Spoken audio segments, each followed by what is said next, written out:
Hello, today is our second lecture on important dates of Indian economy. या अगर ये 50 के आसपास डेट्स हैं, कोई ज़्यादा नहीं है, ठीक है, इंपॉर्टेंट डेट्स हैं जो अगर इनको आप याद करते हो तो आपके 4-5 मार्क्स जो इंडियन इकोनॉमी के यानी कि 40 मार्क्स की वेटेज है तो 4-5 मार्क्स आपके श्योर शॉट है आपके, क्योंकि ये किसी भी फॉर्म में आपको MCQ, fill ups, true false, matching किसी भी सेंस में आ सकते हैं, इसलिए इनको आप अच्छे से याद कीजिए। क्लियर? तो आज जो हम डिस्कस करने जा रहे हैं डेट्स पर, सबसे पहले चैप्टर वाइज है, इसलिए मतलब आपका है ह्यूमन कैपिटल फॉर्मेशन का, ठीक है। इसमें सबसे पहले आपकी आ रही है 1964 टू 66। 1964 टू 66 क्या था? Education commissioner recommendation to spend at least 6% of GDP on education. क्या रिकमेंडेशन थी कि एजुकेशन के ऊपर जीडीपी का है जो टोटल जीडीपी का 6% एटलीस्ट इस पे खर्च किया जाएगा एजुकेशन पे, जो इससे पहले कितना था 2.9 के आसपास था, और एट प्रेजेंट अभी भी जो हम अपने जीडीपी का 4.5% के आसपास एजुकेशन पे स्पेंड कर पा रहे हैं। क्लियर? सेकंड आ रहा है आपके पास 1999। 99 में क्या हुआ था? Tapas Majumdar committee appointed by Indian government. Indian government के द्वारा एक तपस मजूमदार कमेटी थी जिनका क्या टारगेट था कि जो भी एलिमेंट्री एजुकेशन है बच्चों को प्रोवाइड करानी है उस पर हमारा मतलब कितना को एक्सपेंडिचर होगा, ठीक है। मतलब एलिमेंट्री एजुकेशन जो आपके प्लेवे के बाद और सेकेंडरी एजुकेशन से पहले आती है, यानी कि जिसमें आपके 6 to 11-12 ईयर के जो बच्चे कह सकते हो उनको जो एजुकेट करना है वो कितना उसके ऊपर एक्सपेंडिचर किया जाएगा, इसके लिए कमेटी बिठाई गई थी इन 1999, तपस मजूमदार कमेटी। क्लियर? ये आपको कहीं भी match form, fill-ups, true fall किसी भी फॉर्म में डेट्स पूछी जा सकती है, आपको पता होना चाहिए। फिर आपके पास आ रहा है 2009 में right to education act. Right to education act है कि यानी कि जिसमें 6 to 14 ईयर के जो स्टूडेंट्स हैं उनको फ्री एजुकेशन दी जाएगी, क्योंकि फ्री एजुकेशन 6 to 14 ईयर तक जो बच्चों का राइट है, फंडामेंटल राइट है कि right to education act. Clear? फिर आपके पास आ रहा है 27 March 2014 polio free. Polio free India को by WHO world health organization द्वारा इंडिया को पोलियो फ्री डिक्लेयर कर दिया गया, ठीक है, 2014 में। फिर आ रहा है 2015 बेटी बचाओ बेटी पढ़ाओ। क्लियर? बेटी बचाओ बेटी पढ़ाओ का हमारा 2015 में स्टार्ट हुआ ये। क्लियर? ये आपके 5 डेट से जो इंपॉर्टेंट है ह्यूमन कैपिटल फॉर्मेशन की। फिर आपके पास आ रहा है आगे आपका रूरल डेवलपमेंट। रूरल डेवलपमेंट में क्या है? 1969 नेशनलाइजेशन ऑफ बैंक। 1969 में नेशनलाइजेशन ऑफ बैंक्स हुआ, यानी कि जो बैंक से पहले प्राइवेट सेक्टर थे उनको ट्रांसफर करके प्राइवेट सेक्टर को उनकी ओनरशिप दे दी गई। क्लियर? फिर 1917 में ऑपरेशन फ्लड और व्हाइट रेवोल्यूशन, जिसको हम व्हाइट रेवोल्यूशन भी कहते हैं, ऑपरेशन फ्लड यानी कि मिल्क क्रांति आई थी। कब आई थी? इन 1970। फिर आपके पास 12 जुलाई 1982 किसकी स्टैब्लिशमेंट हुई? NABARD. Full form very important, NABARD full form किसकी क्या बनी? National bank of agriculture and rural development. Clear? Full form is national bank for agriculture and rural development, NABARD. इसका कब स्टैब्लिशमेंट हुई? 12 जुलाई 1982, ठीक है, जो कि एग्रीकल्चर को प्रमोट करने के लिए उनको फाइनेंशियल हेल्प दी जाती थी इसके अंदर। फिर आपके पास आ रही है 1991 टू 2003 में period of golden revolution. Period of golden revolution यानी कि जिसमें आपके पास हनी और एग्रीकल्चर प्रोडक्ट्स की काफी ज्यादा, हॉर्टिकल्चर उसकी काफी ज्यादा मतलब प्रोडक्शन हुई, दैट इज गोल्डन रेवोल्यूशन। उसका पीरियड था 1991 से लेकर 2003 तक। क्लियर? फिर आपके पास आ रहा है 28 अगस्त को 2014 प्रधानमंत्री जन धन योजना। प्रधानमंत्री जिसको शॉर्ट में PMJDY, प्रधानमंत्री जन धन योजना, बिकॉज ये सारा रूरल डेवलपमेंट है। इसमें रूरल डेवलपमेंट को कैसे हमने उनकी कॉम्प्रिहेंसिव डेवलपमेंट करनी है, ये सारे गवर्नमेंट की अपनी उनकी पॉलिसीज कह सकते हैं, ठीक है ना। प्रधानमंत्री जन धन योजना शॉर्ट में भी पूछा जा सकता है PMJDY, प्रधानमंत्री जन धन योजना। ये आपके पास से रूरल डेवलपमेंट की डेट्स। अब आपके पास आ रही है एम्प्लॉयमेंट। एम्प्लॉयमेंट में क्या था?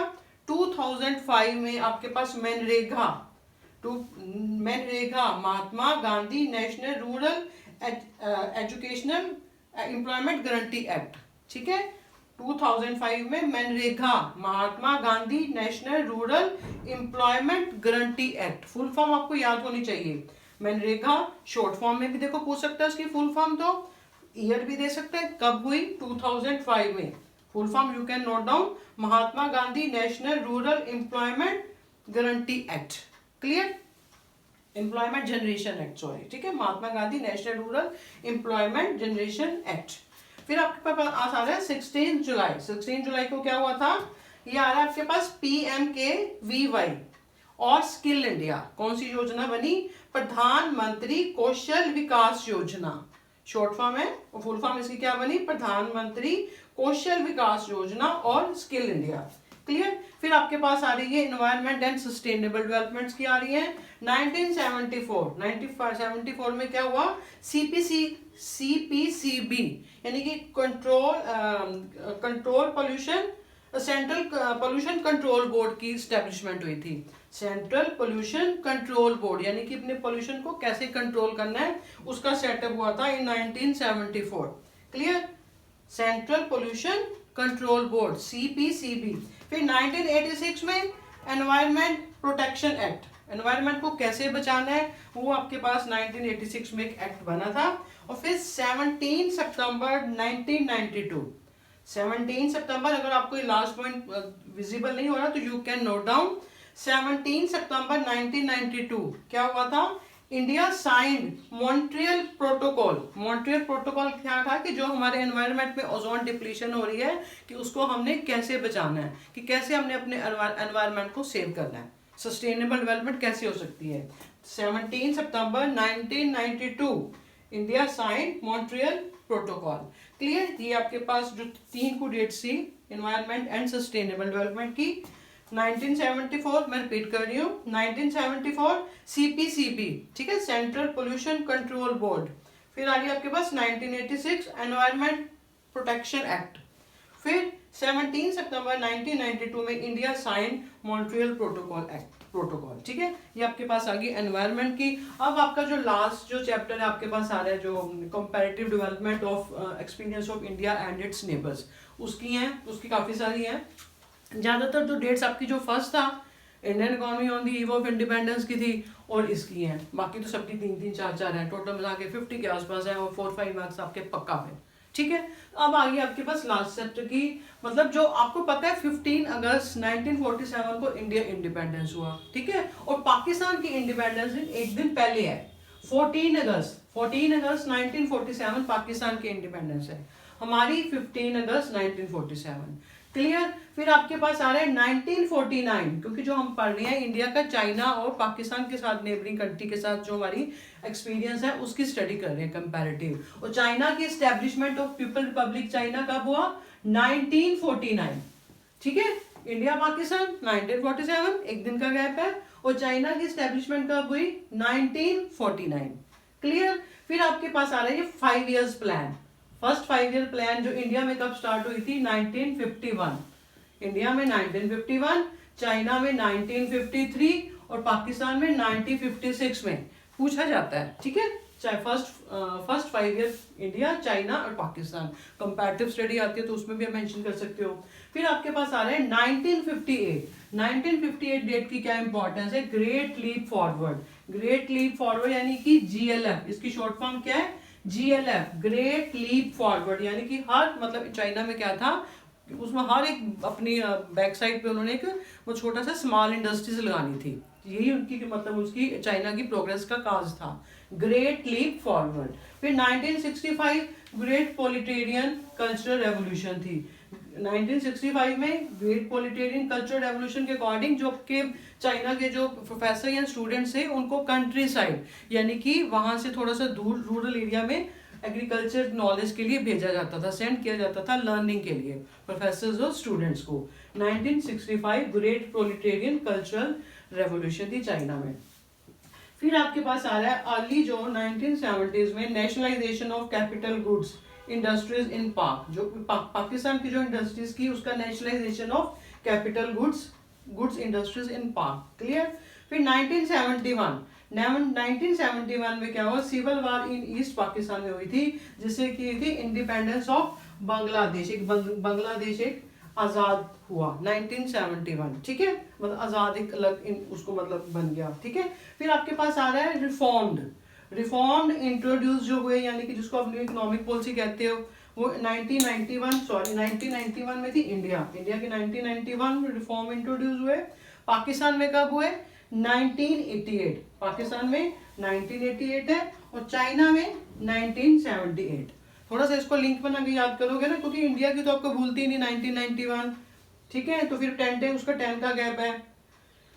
चाइना में पहले हुए 1978, 10 के बाद फिर 1988 में पाकिस्तान में रिफॉर्म्स इंट्रोड्यूस, ठीक है।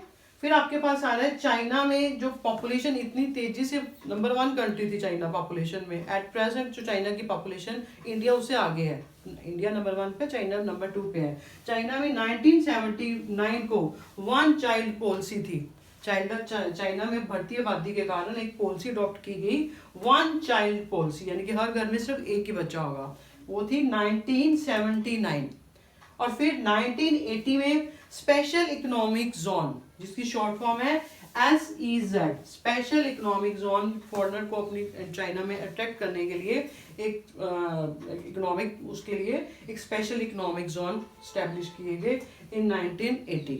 और फिर आपके पास जैसे 1 चाइल्ड पॉलिसी थी चाइना में, तो इससे क्या हुआ, इसके साइड इफेक्ट भी आए, क्योंकि यानी कि जो यूथ था वहाँ पे कम हो रहा था, ठीक है ना, वर्क फोर्स थी कम हो रही थी, तो उसके इसी कारण फिर चाइना ने 2015 में अबॉलिशन ऑफ 1 चाइल्ड पॉलिसी कर दी।